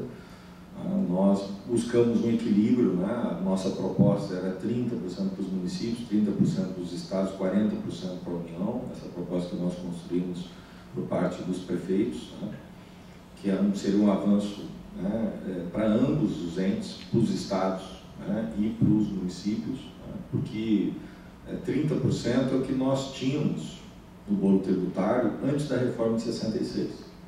É importante lembrar de onde está a origem da crise do Estado, né, do Rio Grande do Sul. Ela vem lá de 1966, que isso afetou as finanças em todos os municípios, mas nós com mais singularidade. Por quê? Porque nós somos o Estado que mais cedo universalizou. Nós somos um Estado que tem um poder judiciário estruturado mais cedo. Né? Esses são méritos dos nossos governantes, dos nossos antepassados, de uma mente brilhante como Júlio de Castilhos, ou uma mente brilhante como Leonel Brizola. Porque se nós não tivéssemos universalizado a educação, bom, nós seríamos o que somos hoje. Mas ao fato dele sair de 12 mil professores para 42 mil, isso teve um impacto. Então é necessário nós avaliarmos, né? Porque isso é desenvolvimento, é investimento na educação. Nós tivemos um longo circuito, né?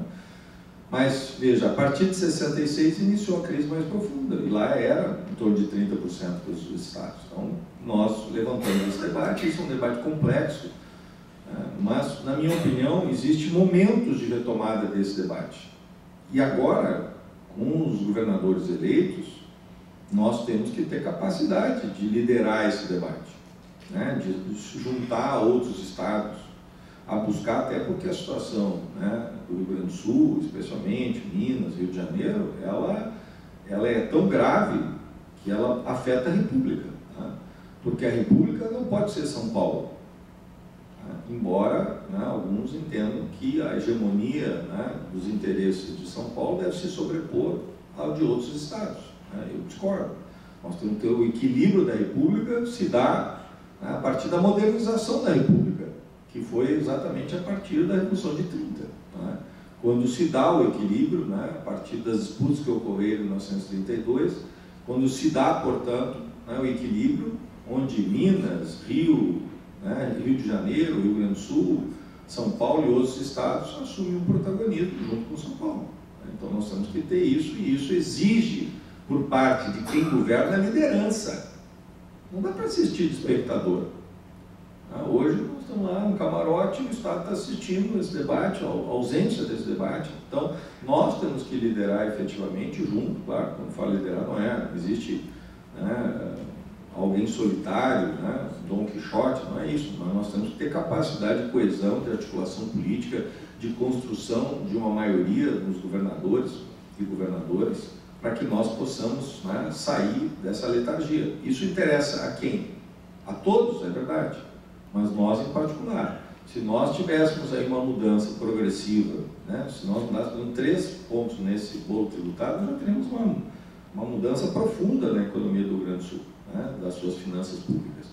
Então nós podemos construir sim uma solução pactuada, né, que eu acredito tem que ser pactuada no tempo que a União vai abrir lá dos seus 56%, 57% para cair para 40%. Isso não é fácil em razão, né, dos compromissos, né, de uma escolha que foi feita também, né, na medida que metade do orçamento hoje vai, né, para o pagamento da dívida. Né? Então, escolhas, né, caminhos, trilhas que foram tomadas, adotadas, inclusive por pensamentos ideológicos bem distintos, mas unos, né, nessa ideia, né, de uma certa submissão digamos, a essa financiarização da política. Né? Então nós temos que construir uma alternativa nisso, e esse é o momento. Qual é o momento? Qual é a janela que nós temos? É agora, no início do governo. Então, quem vencer as eleições tem que ter esse entendimento que é uma questão chave e que também não se resolve imediato, mas tem o primeiro passo. Quando a gente tem uma caminhada de 1000 quilômetros, é uma caminhada difícil de ser feita, mas tem que dar o primeiro passo para chegar lá. Né? E este é o primeiro passo. Né? Talvez não se resolva no primeiro, no segundo, no terceiro, mas é necessário que ao fim, ao cabo, em 4 anos de governo, tenha políticas que lidere, que assuma, que crie convergência. Né? Para criar convergência não será com vaidade, né? Será com humildade, será com coesão, com argumentos. E eu penso que esta é uma oportunidade ímpar, né, que nós teremos a partir da eleição, a partir, né, do momento, né, da escolha, para incidir junto, né, a quem for, né, eleito, soluções. Eu tenho conversado com o meu candidato, que é Ciro Gomes, e ele assumiu um compromisso com o Rio Grande do Sul, né, de equacionar, de buscar o que é absolutamente necessário, esta solução para a República, que ele tem o mesmo entendimento, né, que eu tenho, de que nós, o Rio Grande do Sul é fundamental, o Rio Grande do Sul, Rio, Minas, para equalizar a República, e ele tem um compromisso, sim, de buscar, né, uma saída, buscar soluções para a questão da dívida, né, a questão da repactuação. E eu acho que tanto a questão da repactuação e a questão da dívida, elas significam uma interlocução federal, mas a questão tributária, claro que nós sabemos que muitas tentativas foram feitas, muitos governos já tentaram, mas, né, se nós simplesmente abrirmos mão da iniciativa, né, nós não vamos a lugar nenhum. Então nós temos que ter capacidade, né, buscar aquilo que é o necessário, depois o possível, e muitas vezes aquilo que parece hoje impossível se torna realidade. Aliás, no pensamento de São Francisco de Assis, né, uma grande aula de gestão que ele deixou para todos nós, né? Fazer o necessário, depois o possível, em breve, muito breve, estaremos fazendo o impossível. É acreditar no poder das ideias. Se tem uma usina capaz de movimentar o mundo, é a inteligência. E nós temos que acreditar no poder das ideias, né? E isso significa, né, coesão, convergência. Né? Convergência não é impor, convergência é criar caminhos, é construir, né, pontos de conexão. Aqui neste auditório, nós temos muitas coisas para nos dividir. Né? Uns gostam do azul, outros gostam do vermelho, outros do verde, outros gostam do amarelo. Né? Não pensamos igual. Mas um líder e um conjunto de líderes, que hoje a liderança não é mais a liderança do passado, hoje são vários líderes que têm que atuar juntos em rede, articulados, né? Nós temos que buscar aquilo que nos une, não aquilo que nos divide. Um líder que afirma a divisão será um líder da descoesão. O líder tem que buscar aquilo que une, aquilo que é convergente, para que a gente possa, né, construir. E neste caso do Pacto Federativo é absolutamente necessário. Né? Mas acreditar que é possível acontecer. Se nós já entramos numa disputa achando que nós vamos perdê-la, nós já perdemos. Não precisamos nem entrar nela. Nós temos que acreditar. Né? E este é o momento do Rio Grande de se levantar. Aliás, como nos levantamos também em vários momentos da história, né, afirmando o nosso protagonismo. Né? O Rio Grande tem que voltar a ser grande. Isso exige, está muito mais no nosso modelo mental, nas nossas decisões, nas nossas escolhas, do que muitas vezes questões objetivas. Né? porque nós podemos superar as questões objetivas com o poder das ideias e a capacidade de coesão de liderança. Eu acho que é esta a missão de quem sair, né, eleito, ungido pelo voto popular em outubro, para liderar, juntamente com outros líderes, com outros governadores, a questão do Pacto Federativo, que é absolutamente necessária. Aqui foi falado, veja, nessa relação com a União, nós tivemos uma perda considerável. Nós caímos aqui nos recursos da saúde a 2009. Então a gente vai ver que entre 2005 e 2017 os repasses da União cresceram 103% e o crescimento do Estado foi 84%, se nós olharmos aqui a receita corrente líquida. Inclusive o documento feito pela Secretaria da Fazenda para, digamos assim, contrapor as medidas judiciais. Tá? Isso é um documento público. Então nós tivemos uma queda, mas isso também é fruto do poder político. Né? Veja, em 2014 a União nos repassou 931 milhões. Em 2017 caiu para 815 milhões o repasse da saúde.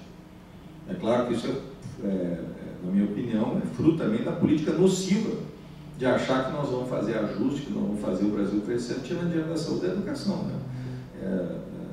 Isso aí está na contramão da história. Né?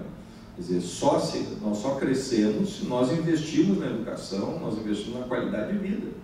Né? Nenhum país do mundo se tornou uma força econômica respeitável sem investir em qualidade de vida, principalmente investir na educação. Nós somos na contramão da história, né, na medida, né, chamada PEC da morte, né, essa visão financeira, né, essa política que retira da saúde e da educação. Então, às vezes não sabe por que está voltando o sarampo, por que reduziu a mortalidade infantil. Isso já são, né, os indicadores claros, expressivos de uma visão nociva que está, na minha opinião, na contramão, o exterminador do futuro, né?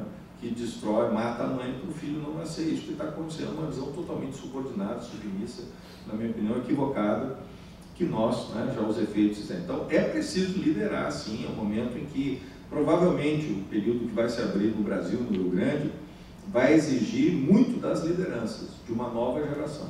Eu entendo que nós vamos ter uma quinta mudança geracional aqui no Rio Grande do Sul. E eu, né, como parte dessa nova geração, né, se for, obviamente, não, o desejo dos gaúchos, eu vou me dedicar para criar a convergência necessária, humildade, obviamente, com aqueles três predicados, coragem e liderança para isso. Muito obrigado, candidato. Nós estamos caminhando para os 10 minutos finais do nosso evento. Tem duas perguntas ainda, uma bem curta, que é sobre precatórios, e outra sobre previdência pública. Eu vou fazer as duas perguntas conjuntamente, né, para que o candidato possa ter um espaço final para fazer suas conclusões abertas. Em relação à questão dos precatórios, a emenda constitucional 94 de 2016 prevê que do estoque de precatórios, aqueles vencidos até 5 de março de 2015 e os a vencer até 2020, sejam quitados até o final do segundo ano do próximo governo. Em 31 de 12 de 2016, o saldo dos precatórios já totalizava 10 bilhões 935 milhões de reais. A pergunta é, qual a sua proposta para a questão dos precatórios? Veja, nós vamos lá, a Previdência, que aí a gente já engatamos as duas perguntas. De novo, a partir do nosso relatório das contas do governador. Em 2011, a Previdência do Estado do Rio Grande do Sul passou a ser organizada e financiada por dois sistemas, de repartição simples para os servidores ingressantes antes de 18 de julho e de capitalização para os ingressantes a partir dessa data. O governo estadual tem a responsabilidade de complementar as contribuições dos servidores para financiar os gastos dos aposentados e pensionistas de hoje, do regime de repartição simples, sendo a sua participação crescente nesse financiamento. Para os servidores ingressantes, a partir de 18 de julho de 2011, foi criado o Fundo Previdenciário de Capitalização, o chamado Fundoprev, e a perspectiva desse sistema é de não gerar déficit previdenciário no futuro, porque, em tese, haverá um fundo disponível para suportar a totalidade dos benefícios. Os cálculos atuariais efetuados para o período 2015 a 2089, no entanto, projetaram um déficit para o Fundoprev. A forma para o seu equacionamento seria a implementação de alíquota de contribuição suplementar crescente durante 34 anos, indo de 2017 a 2050, iniciando em 0,18% e finalizando em 1,6%, dados disponibilizados no site do Ministério da Previdência Social. O resultado superavitário do Fundo Prev foi de 372 milhões em 2016 e reverterá para um déficit de 7,66 milhões em 2063, aumentando gradativamente até alcançar 5,39 bilhões em 2089. No regime de repartição simples, também chamado regime financeiro, ao contrário, o resultado foi negativo em 8,97 bilhões em 2016 e aumentará até o ano 2022 para 9,38 bilhões, quando começará a reduzir até chegar a 14,66 milhões em 2089. O fato de o Estado continuar como garantidor dos benefícios do Fundo Prévio não desobriga as gestões presentes de recompor os recursos do fundo necessários ao seu equilíbrio, os quais serão utilizados pelas administrações futuras quando iniciarem os pagamentos dos benefícios. Se assim não for, constituir-se-á de fundo que, infimamente, irá ajudar nas despesas previdenciárias, incorrendo-se novamente na situação do atual regime de repartição simples. A Assembleia Legislativa aprovou um plano de monetização do déficit atuarial para o Fundo Prévio, civil e militar, mediante as leis 14.938 e 14.939 de novembro de 2016. Tais leis prevêem aportes periódicos mensais por parte do Estado, juntamente com a contribuição patronal obrigatória. Esses aportes iniciariam em 2017. Um montante anual de 4 milhões para o Fundo Prévio Civil e 311 mil para o Fundo Prévio Militar. Encerrariam em 2050 com aportes de 168 milhões para o Fundo Prévio Civil e 28 milhões para o Fundo Prévio Militar. Em 2016, para cada 100 servidores ativos, existiam aproximadamente 133 inativos e pensionistas. Sob o aspecto financeiro, para cada R$100 pagos aos servidores ativos, 130 foram pagos aos inativos e pensionistas. A participação alta e crescente das despesas previdenciárias no orçamento do Estado consiste em um dos principais limites da política de ajuste fiscal, pois as medidas adotadas somente surtirão efeitos a longo prazo. Em 2016, o total de recursos do Tesouro Estadual aportado ao regime de repartição simples de 11 bilhões, sendo a contribuição patronal de 2 bilhões, mais a complementação financeira de 9 bilhões, representa 3% da receita corrente líquida do Estado.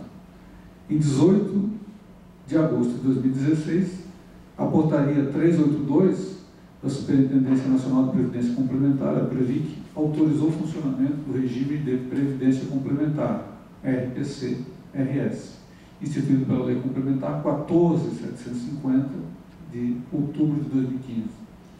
Temos 3 regimes no Estado. Desde então, os servidores ingressantes terão suas aposentadorias e pensões limitadas ao teto do regime geral da Previdência Social, podendo aderir ao plano de caráter facultativo oferecido pela Fundação de Previdência Complementar, a RSPREV, para fim de complementação do benefício. No regime de Previdência Complementar, a contribuição do servidor e a contribuição equivalente do ente estatal também estarão limitadas ao teto do regime geral de Previdência Social. Para o funcionamento inicial da entidade, a RSPREV foi autorizado em caráter excepcional um aporte inicial de até 20 milhões por parte do Estado, a título de adiantamento de contribuições, tendo sido repassados 10 milhões em 2016. A RSPREV classificou a operação como um empréstimo a pagar ao patrocinador de forma corrigida. A questão que fica é, tendo presente que a previdência dos servidores já é responsabilidade partilhada entre estes e a sociedade, mediante as contribuições respectivas, eleito governador, há mais alguma política de enfrentamento deste tema a ser adotado? O senhor manterá em dia as contribuições do Estado, os regimes previdenciários dos servidores? Então, nós fechamos com essas 2 questões, sobre os precatórios e sobre o regime previdenciário do Estado. No ano passado, o Estado do Rio Grande do Sul, foram 524 milhões de precatórios e 608 milhões RPVs, em torno de 1.142 milhões. É preciso uma repactuação no prazo. Nós não vamos conseguir, objetivamente, com um estoque aí de 10 bilhões, pouco mais de 10 bilhões, nós vamos conseguir um Estado que nesse primeiro semestre teve um déficit de 2 bilhões e 595 milhões, que vão chegar a 5 bilhões este ano, né? A gente conseguir resolver isso num prazo tão curto. Então, isso vai exigir uma pactuação com o governo federal, isso provavelmente será a agenda aí dos novos governantes, né, dos governadores, com a União, né? Porque se nós fizermos isso, nós entramos numa insolvência ainda maior. Mas que, claro, temos que ter um compromisso, não é possível também jogar isso, né, de forma irresponsável, porque isso afeta, né, as pessoas, afeta a economia, afeta a vida, né, dos cidadãos, tem pessoas que aguardam isso, muitas vezes estão ali todas as suas esperanças, né? Então é preciso efetivamente a gente buscar essa equação, mas é uma equação que seja real, não adianta, né, algo que é muito bonito no papel, mas que vai se tornar inviável, né? Então nós temos que buscar essa pactuação, e isso que eu proponho, né, obviamente com o compromisso de enfrentar o problema, não empurrá-lo. Não estou aqui propondo uma repactuação no sentido de empurrar o problema, não. Acho que nós temos que buscar uma saída efetiva, até porque a crise também, quando se pensou essa data originalmente, ela estava também alicerçada numa situação de, né, de desenvolvimento da economia, de crescimento, e isso se alterou. Com relação à questão da previdência, né, primeiro quero deixar claro, né, que no servidor de carreira, que nós não podemos ter sobressaltos, né? Esses sobressaltos, esse risco permanente de mudança de regras, isso, na minha opinião, não que as pessoas não tivessem direito, elas tinham, por isso elas usaram esse recurso, mas nós perdemos quadros importantíssimos. Uma inteligência do Estado que foi, né, buscou a sua aposentadoria com receio de um Estado que, na verdade, vê o servidor como um problema.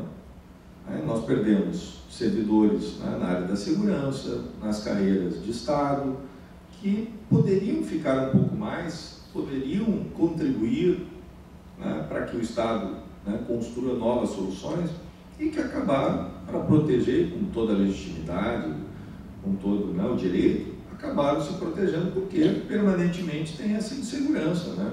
O boato, a estratégia, isso foi absolutamente nocivo no Estado. Nós vamos ver que, inclusive, houve um aceleramento, né? Acelerou a Previdência, nós passamos, claro, né? Nós tínhamos aí um processo, é natural que o Rio Grande do Sul, quando a gente olha isso, é importante entender por que nós temos mais inativos do que ativos. Sim, nós somos o primeiro Estado que universalizou os serviços. Então é natural que nós começamos antes que os outros. Então isso é fruto da excelência, não é um problema. Hoje eu vejo alguns candidatos falar isso como se fosse um pecado. Não, isso é fruto de uma política que foi feita, né, de universalização, e que isso tem um valor, isso tem né, um pacto geracional que é feito.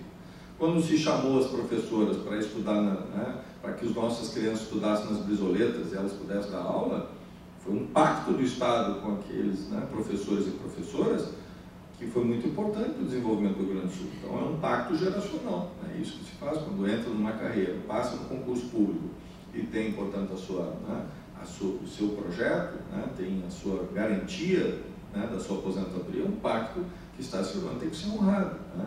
Agora, nós vamos sair deste impasse, na minha opinião, também com crescimento. É claro que existem medidas, né? A previdência complementar é necessária, isso já foi feito, isso é a médio prazo, né, a longo prazo, não tem muito o que sair disso, né? Agora, claro, nós temos que buscar mecanismos, é claro que nós temos que buscar, né, eventualmente revisão, né, auditar alguns processos, é possível, mas havia o uso, né, de mecanismos, né, de aferição para garantir que efetivamente o que a pessoa, ela, né, aquilo que ela tem direito lhe seja assegurado. Isso vale, né, para os dois lados, porque pode eventualmente alguém ter, ao final da sua carreira, ter sido prejudicado, né, mas também pode ter sido favorecido. Então, é claro que isso faz parte, né, de um processo transparente, né, mas não persecutório. Né, isso é marginal o resultado disso. Né, não vamos achar que isso vai resolver o problema da previdência. Tem mais gestão, melhor gestão, perfeito, isso faz parte, né, uma gestão previdenciária que, inclusive, traga o servidor, que já é bom, né? Já garante isso, não estou falando só para inglês ver. Né? O futuro da Previdência tem a ver com o servidor, ele que tem que gerir, né, os seus institutos com a responsabilidade geracional que tem. Né? Porque se nós não tivermos, né, muita gestão de forma eficiente, nós podemos perder efetivamente esse compromisso geracional. Então é claro, mas como é que nós vamos equacionar isso? Fazer o Estado crescer. De última análise, eu penso isso para nós honrarmos, né, esse compromisso. Nós temos aí um déficit aí de 10 bilhões, mas é importante também, às vezes quando se fala isso, a gente tem que voltar um pouquinho no tempo. Se a gente olhar lá em 2007, nós tínhamos 29,2% da receita corrente líquida. Hoje nós temos 28,9%. Né? O déficit representa hoje 28,9% da receita corrente líquida, mas em 2007 era 29,2%. É claro que lá em 2010 chegou a 23,7% e depois de 2011 23,8%, e claro que de lá para cá houve um crescimento, mas a gente tem que olhar no período mais largo para ver isso, porque senão nós também começamos a colocar, né, muitas vezes chifre em cabeça de cavalo, né?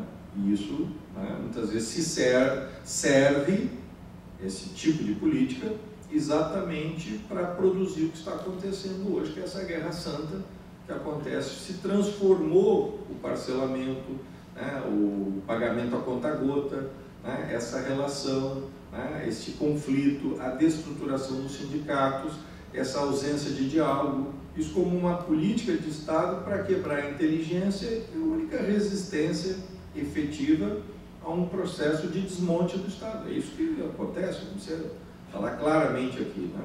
Então nós temos que ter capacidade, né, de envolver, de recuperar, de mobilizar, de pactuar, envolvendo nessas estruturas, né, a capacidade de ter convergência para buscar o crescimento, para cumprir os compromissos que nós temos previdenciários, os compromissos que nós temos, né, de ponto de vista geracional, né, com aqueles que hoje, né, estão usufruindo, né, porque contribuíram efetivamente com o desenvolvimento do Estado. É essa a visão que nós vamos ter, e não como se fosse um fardo, né, que nós não temos nenhuma responsabilidade, não. Isso é absolutamente injusto, equivocado, porque houve um pacto geracional e o Rio Grande do Sul chegou onde chegou, graças a essas gerações que hoje estão usufruindo. Não estou falando aqui de abusos, de privilégios, isso é outra questão, isso tem que ser banido, tem que ser questionado. Não estou falando nisso, né? Provavelmente estou falando naquele servidor público que, né, como seu mérito, né, ele não alcançou, e nós não podemos, né, nem dentro dos servidores, hoje botar o que ganha menos contra quem ganha mais. Essa política ela é tão perversa quanto a política do conta-gota, né, de pagar, né, o que levou 300 mil famílias, muitas delas à insolvência, e gerou um processo de desmonte da economia gaúcha. Hoje a maior rede de lojas do Rio Grande do Sul, o que eu pude constatar ao visitar os 497 municípios, pelas placas que eu vi nas lojas, chama-se Aluga-se. Essa é a maior rede de lojas hoje do Rio Grande do Sul. Por quê?